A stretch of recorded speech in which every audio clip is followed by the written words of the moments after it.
starting my clock. Try to stay on timer, all right?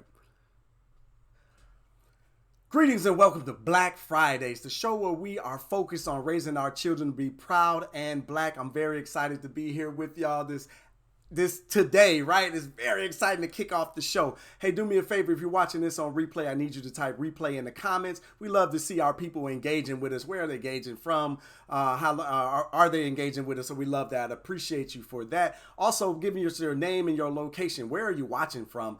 We love to see our people watching from all over the world, throughout Europe, Africa, South America, Canada, United States, and the islands, of course, as well. So we appreciate all of y'all for tuning in and joining us for our first episode of Black Fridays. I am your host, Freddie Taylor, the CEO and founder of Urban Intellectuals, where we make it fun and easy to learn Black history. We do this with a series of historical education products, services, and special events like Black Fridays designed to write the Black community back into the pages of world history and back into the hearts and the minds of our community. On Black Fridays for the next 8 weeks, get that, the next 8 weeks, I have the pleasure and the opportunity to bring you Black history and empowerment for a discussion to inspire you and your children to change the world. That's what we're all about here at Urban Intellectuals, and we know that it doesn't take long to change the world. All we have to do is stay focused, consistent, and working with our young people, because we believe that if we change our young people, if we take the lid off of their learning, we take the lid off their expectations,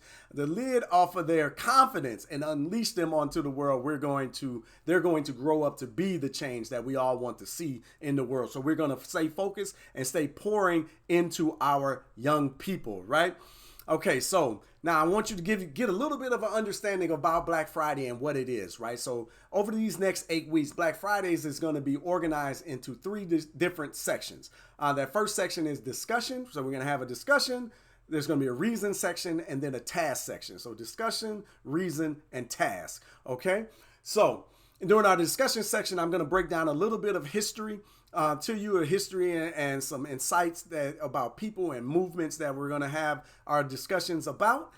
Then in the reason section, I'm going to tell you why it's critically important that our young people learn about these people and these movements and how it's going to impact them moving forward. And then our task section is going to be filled with little activities that you can utilize and engage with your young people. So I'm going to give you like an assignment, right, at the end of this to engage your young people during the week. And we're going to build and we're going to grow together, right? So before we even get started, I want you to type no excuses in the comments, right? No excuses, because what we're talking about is non-negotiable. This is absolutely imperative that you're going to step up and step into the education of our young people. We need you. It's very important, and it doesn't even take a lot of your time. It just takes 5 minutes a day to keep the miseducation away. This is our mantra here, not only at Urban Intellectuals, but inside the Sankofa Club, as we aim to raise proud Black children. 5 minutes a day keeps the miseducation away, because if you dedicate 5 minutes a day to sitting down with your young people and engaging them about their history and their culture, you'll find surprisingly that they will feed off of it, they will devour it, they will enjoy it, and they were going to want more and more, right? So 5 minutes a day, being intentional keeps the miseducation away.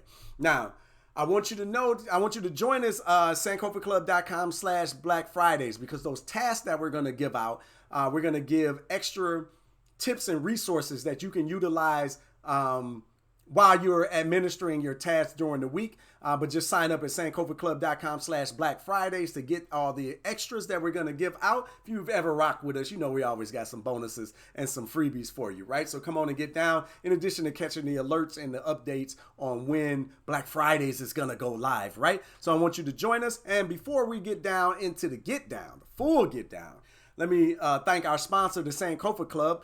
The Sankofa Club allows you to stop the miseducation of your children. Let me say that again. The Sankofa Club allows you to stop the miseducation of your children. Membership gains you instant access to activities, worksheets, and Black history classes designed to rip the roof off of your children's self-confidence to elevate them to the next level, and then to also stop the lies of the miseducation of the Western educational system. So I want you to join us at the Sankofa Club. Come on over, sankofaclub.com, excuse me. Come on over and join us inside of here. I'm going to talk a little bit more about that at the end. We have some very special updates about what's going on with our newly hired teachers that'll be teaching Black History classes, right? So I want daily Black History classes. So I want to share that with you at the end of our discussion today. But discussion, speaking of discussion, go ahead and type discussion in the comments if you are ready for us to get down with the first part of our segment here at Black Fridays, right? Discussion in the comments. I appreciate y'all for that, right? Up, you mighty nation. Up, you mighty nation. That's the echoes, that's the roar of my man Marcus Messiah Garvey. And I thought that this would be, if we're going to talk about Black history and empowerment, Marcus Garvey is the place to begin. He holds a special place in my heart, a special place here at Urban Intellectuals, because of the work and the dedication of this man to our people and our culture, right?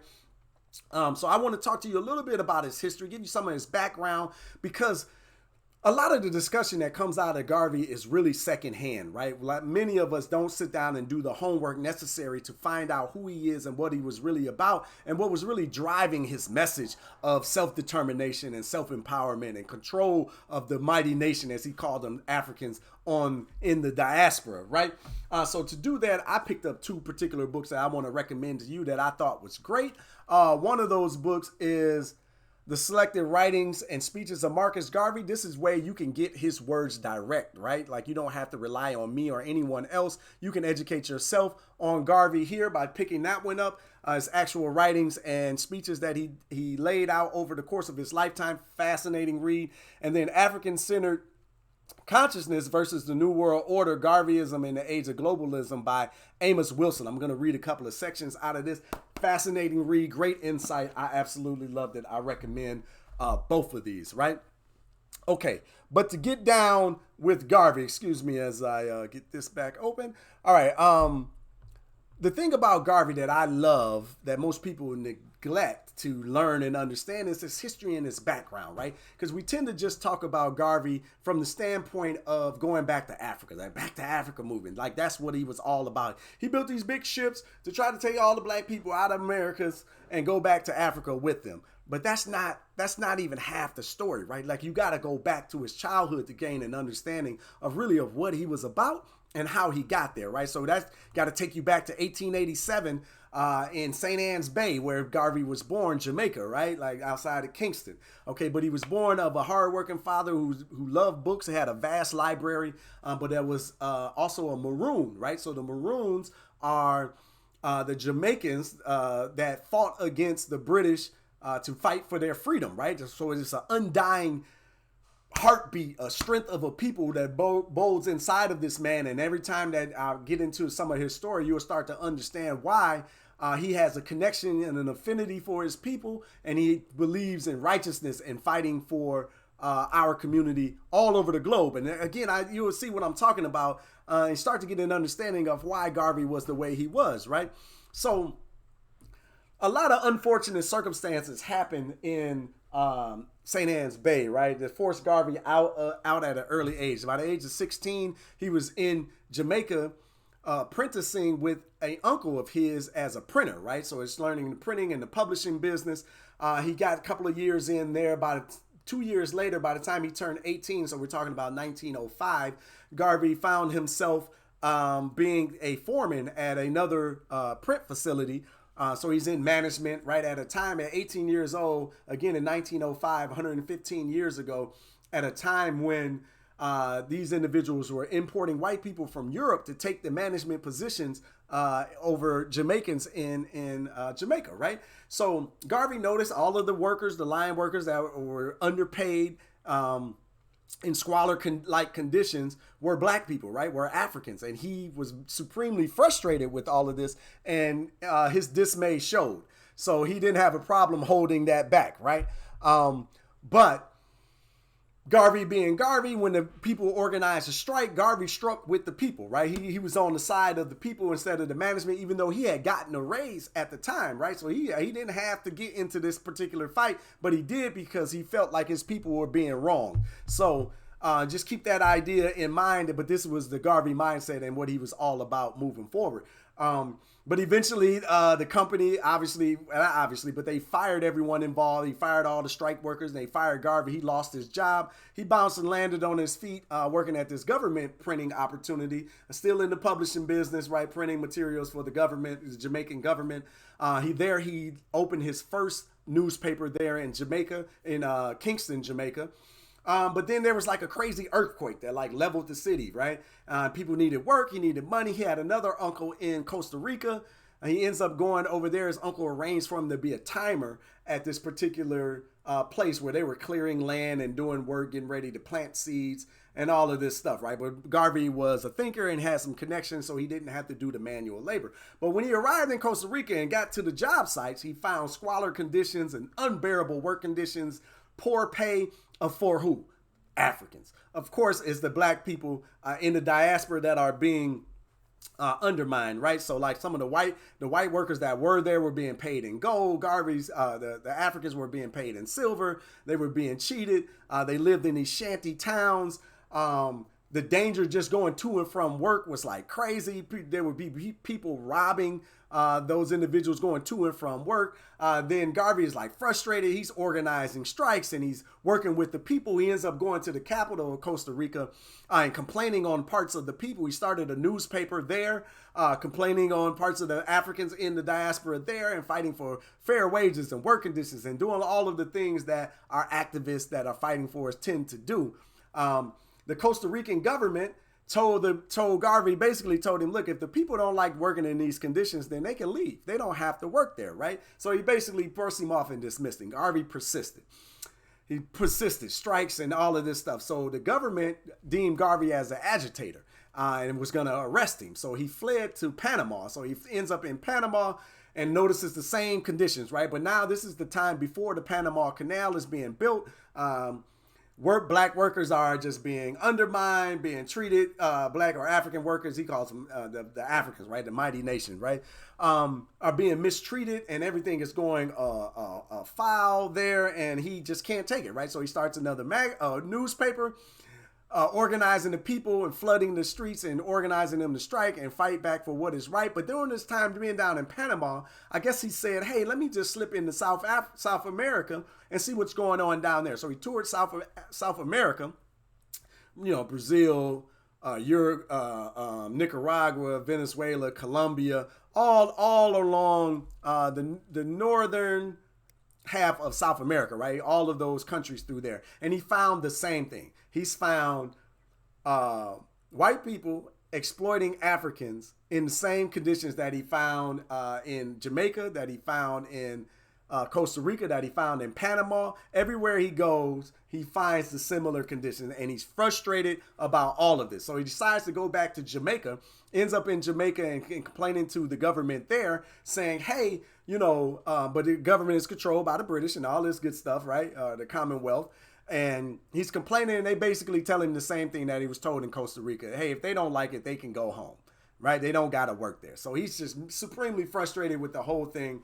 Sits in Jamaica for a couple of years, right? And he is thinking about his next moves. So now he decides that he's going to go to the UK, England, and try to get a better understanding of what's going on in the world and where is these opportunities, what else is happening amongst and for his people. So he ends up in England in 1912.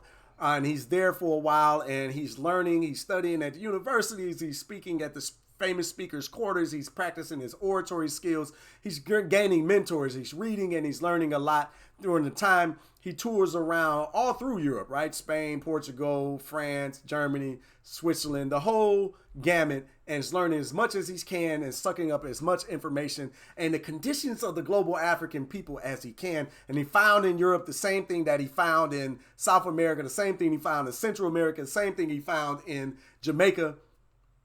Black people at the bottom.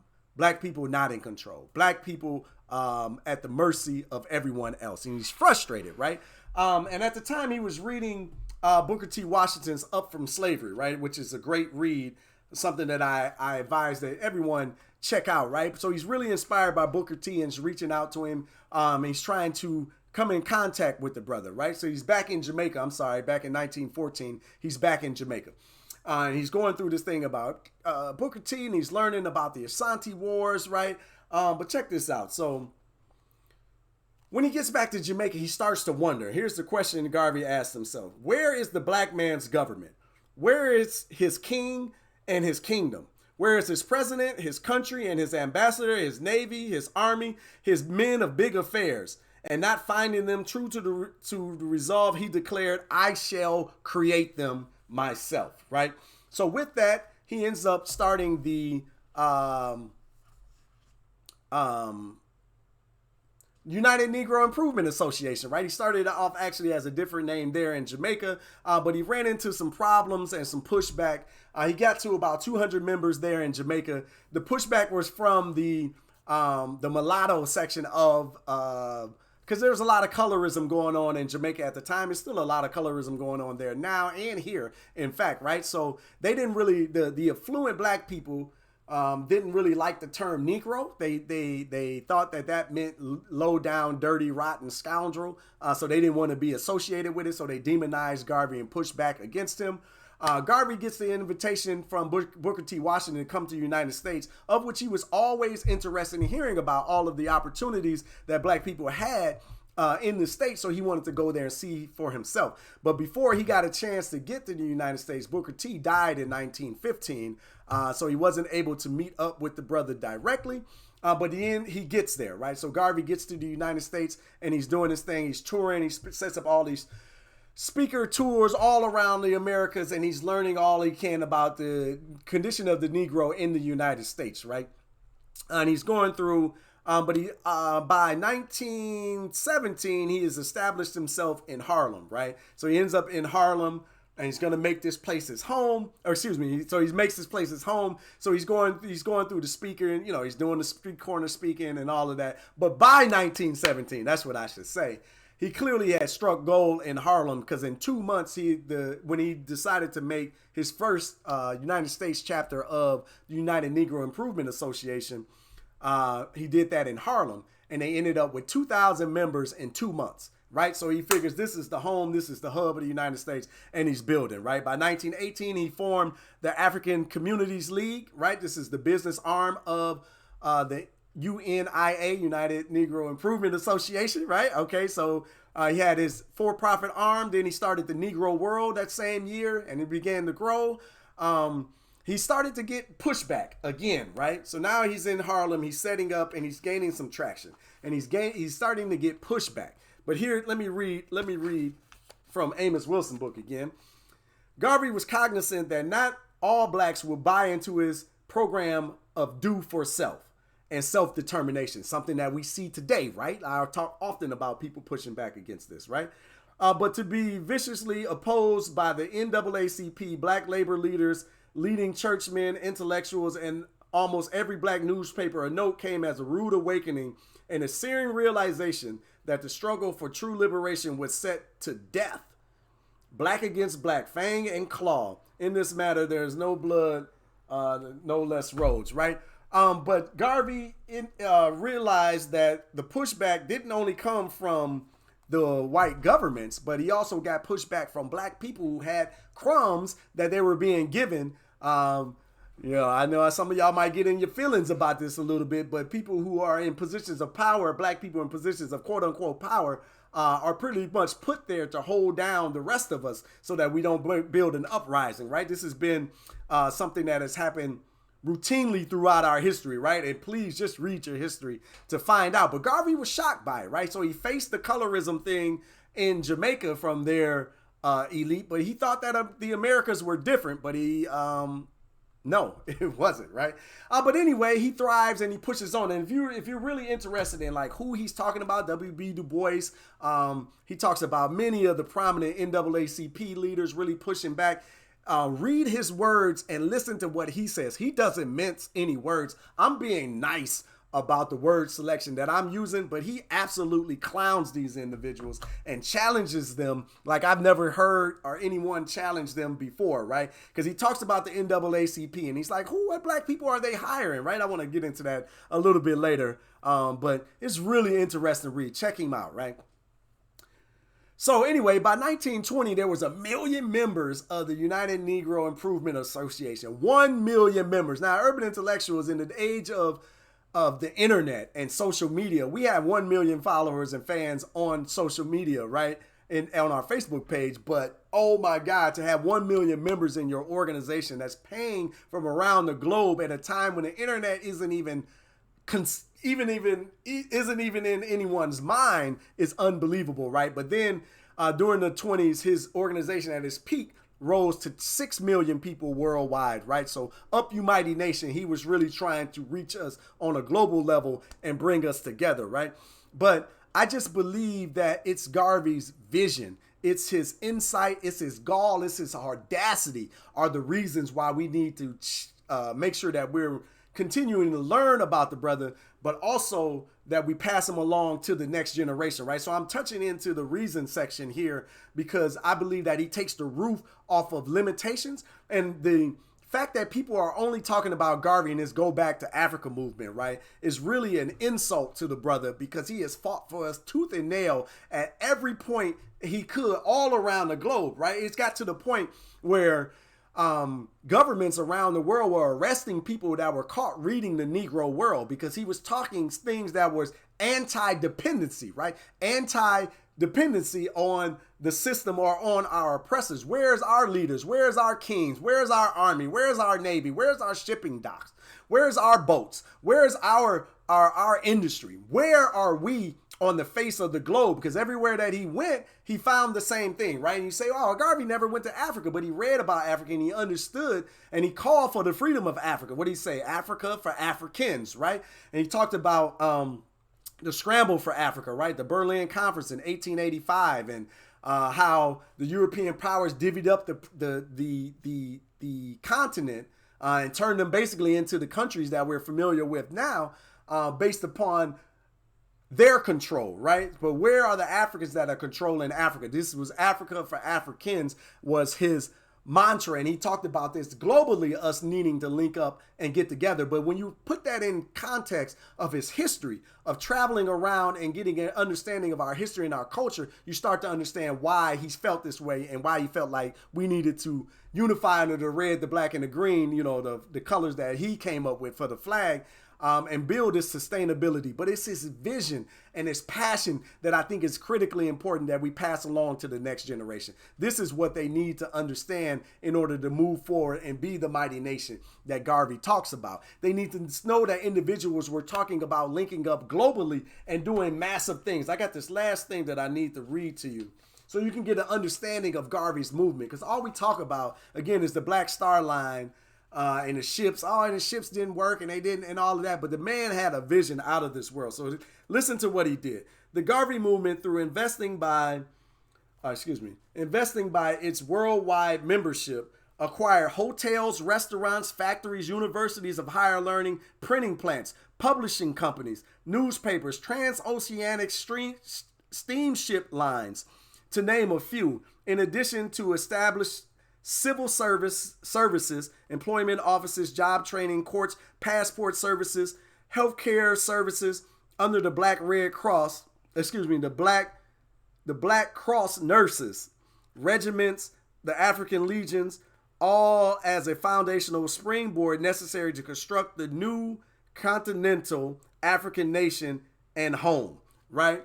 So this is what the brother was on. This is the nation building work that he embarked upon that gets left out when we only allow the Western educational system to define our heroes, right?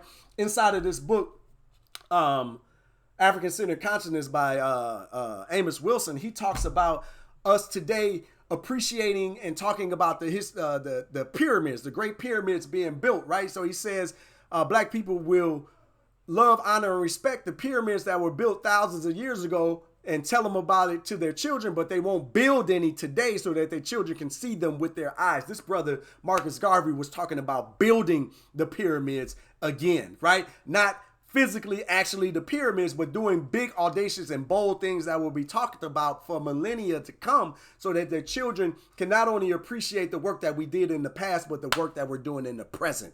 And we're pushing forward to take control of our future. And this is where the essence of Garvey speaks. And this is like the backbone of Black Fridays and that Black empowerment that we want to talk about and push, not only to you as parents for understanding purposes, but turning to our children, using our 5 minutes a day to keep the miseducation away, teaching them about brothers like Garvey, right? About individuals that believed in the global African community, that believed in us as a people. We brought civilization to this world before. We can do it again today. Just because we're down doesn't mean that we're out. So I believe that our young people need to have these visions about who we are as a people and set the bar higher so that we do more as we move forward, right? So your task, let me get task in the comments. Your task is to join the SankofaClub.com/Black Fridays. Join our mailing list so that you can get the details and the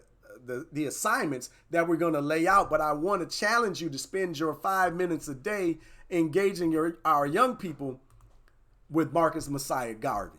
Right? We can do this by video. We can do this by researching who he was, when was he born, getting basic dates and details about his history. But I need you to engage our young people about the brother Marcus Messiah Garvey, right? But again, join our SankofaClub.com/Black Fridays, and we're going to give you some printouts and some printables and some digital exercises that'll make this a lot more easier, and some recommended videos to watch for yourself, because we have to grow and learn, right? We talk about pouring into yourself so that you can pour into your children, right? And we're going to expound on that over the weeks here at Black Fridays as we continue to talk about raising our children to be Black and proud. But we need to start with individuals that take the roof off of their possibilities, like Marcus Messiah Garvey, who is serious about the Black intelligentsia, but also the Black workforce and the Black people. Because one thing that he talked about when he got to the Americas that I think is still pertinent today is he said he heard about how Black people were doing so much better in the Americas, but when he got up there, he didn't see it. So so it's kind of like you see these celebrities, right? You see this handful of Black people that have all of this success. They will, quote unquote, financial success and monetary freedom. But the masses of us are being decimated and destroyed. And that's what he noticed back then. There were small handfuls of people that had some things, right? And white supremacy loves to hold up those individuals as, see, you need to be more like them, not realizing that they allowed them through the gates, right? And I'm not saying that some of us that have a couple of coins to rub together is not working hard for our positioning, but white supremacy will allow you through the gates in order to hold down the masses, right? And this is what he noticed 100 years ago, and this is what we have today. We still got individuals pointing to LeBron James about their money, and Michael Jordan and Oprah and Tyler Perry. Oh, look at them, right? But meanwhile, the system is steadily destroying us tooth and nail, and we're arguing over some crumbs instead of uniting and coming together, right? So rather than arguing and fussing with adults, we want to pivot to the children and start to pour into them nation building thoughts and activities of controlling your destiny, controlling your future, and controlling your people, right? Why wouldn't every other people on this planet control their destiny? Why wouldn't we? Especially after you start to travel and notice around the country that around the world that we're being done similar and done wrong at the same time, right? So we have to start filling in and taking control of our lives for ourselves, right? Okay, so I want to challenge you to lean into your children, lean into the lessons, and start to build up not only this brother Marcus Messiah Garvey in the eyes of your young people, but in the hearts and the minds of yourself, so that we can start to understand why we have to take control of our future and how we can do it. I want to challenge you to join us at the SankofaClub.com/Black Fridays to join our list to gain more insight and information about the discussions that we're going to have over the coming 8 weeks. each and every Friday. But also, I want you to join the Sankofa Club, right? It's something brand new and happening that is unleashed next week. We are releasing our 5-day Black History classes to all of our Sankofa Club members, right? So as soon as you sign up, you're going to gain instant access to the Sankofa Club. I want you to come on in and join in. Each month, there's a different theme that we talk about, like it's Great Minds is our first month, and the first week, we're going to be dealing with Imhotep. So all next week, Monday through Friday, there's going to be 5 classes taught by teachers that we put on the payroll that are going to break down the Imhotep, the real father of medicine, archaeology, engineering, and some wonderful additional things that they're going to teach every day to your children. I want you to come on over and join us at sankofaclub.com. Sign up before these prices go up, right? Where we have a number in mind that we're going to be pushing towards over the next month or two. And then once that number hits, these prices are going to probably double. But I want you guys to come on, jump in, and take advantage of that right now. But check us out at sankofaclub.com to join us in the Sankofa Club as we start to do the work. We start to do the work to unwind the lies of the miseducation system, the Western educational system, and then unleash that confidence inside of your children to help them, to raise them up, to not only be Black and proud, but to be the best versions of themselves, right? Are you with me on that? Let's get it going, good people. I'm your host, Freddie Taylor, CEO and founder of Urban Intellectuals, and we make it fun and easy to learn Black history. And today on Black Fridays, we talked about getting up, you mighty nation, and highlighting the one and only Marcus Garvey, the brother that we owe so much to as far as the visionary aspect of it. But let's start to do the work that he put forth, that he planned out for us, for ourselves. Why not? I feel like it's the only thing that as a people we haven't tried collectively is doing for self. It's about that time, right? Garvey said it 100 years ago. I think it's still pertinent today. Let's get down. Let's get involved. Join us, good people, sankofaclub.com. We keep the light on for you, right? Come on in and get down with us. But I'll see you next week as we talk about our Black Fridays as we work to raise our children to be proud and Black. Until next time, good people, you know what it is. Love, peace, and Black power. Peace.